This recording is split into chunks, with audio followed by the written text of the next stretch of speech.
Γεια σας! Καλώς ήρθατε και αυτή τη βδομάδα. Σήμερα θα απαντήσουμε μία ερώτηση από τον μαθητή μας Jean-Louis. Μας ρώτησε πώς χρησιμοποιούμε την αντωνυμία κανένας, καμία, κανένα.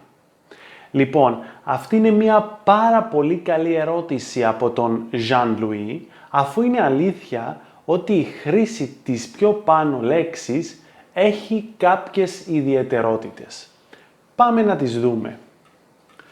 Η λέξη κανένας χρησιμοποιείται σε καταφατικές ή ερωτηματικές προτάσεις για να δηλώσει κάτι αόριστα, κάτι που δεν είναι συγκεκριμένο.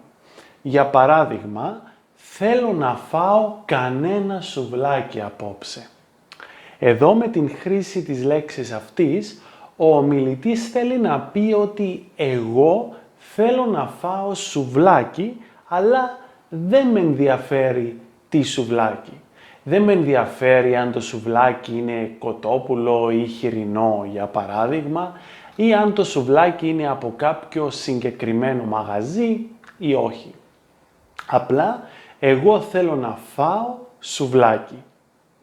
Με τον ίδιο τρόπο, μπορεί κάποιος να χρησιμοποιήσει τη λέξη αυτή και σε ερώτηση. Για παράδειγμα, θα πάω στο περίπτερο, θέλεις κάτι? Και η απάντηση μπορεί να είναι ναι, φέρε καμιά σοκολάτα. Δηλαδή, φέρε σοκολάτα, αλλά δεν με ενδιαφέρει τι σοκολάτα. Φέρε ό,τι σοκολάτα θέλεις. Η ίδια αυτή λέξη μπορεί να χρησιμοποιηθεί και σε αρνητικές προτάσεις. Για παράδειγμα, μπορείτε να πείτε «Δεν πήγε κανένας από την παρέα στο πάρτι του». Δηλαδή, εδώ λέμε ότι ούτε και ένας από την παρέα πήγε στο πάρτι. Είναι σημαντικό επίσης να δείτε την χρήση της λέξης «δεν» μαζί με το ρήμα. Δεν πήγε κανένας. Εδώ έχουμε μία διπλή άρνηση, η οποία ίσως σε κάποια άλλη γλώσσα να μην είναι σωστή, αλλά στα ελληνικά είναι αναγκαία για να φτιάξουμε πρόταση με το κανένας. Τέλος, θα πρέπει να αναφέρουμε ότι η λέξη κανείς έχει τη σημασία του κανένας, αλλά χρησιμοποιείται μόνο για ανθρώπους και όχι για αντικείμενα.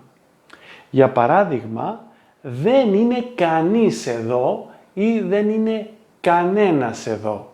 Είναι επίσης πολύ σημαντικό να μην το μπερδεύετε με το κάνεις, το οποίο είναι ρήμα. Άλλο κάνεις και άλλο κανείς.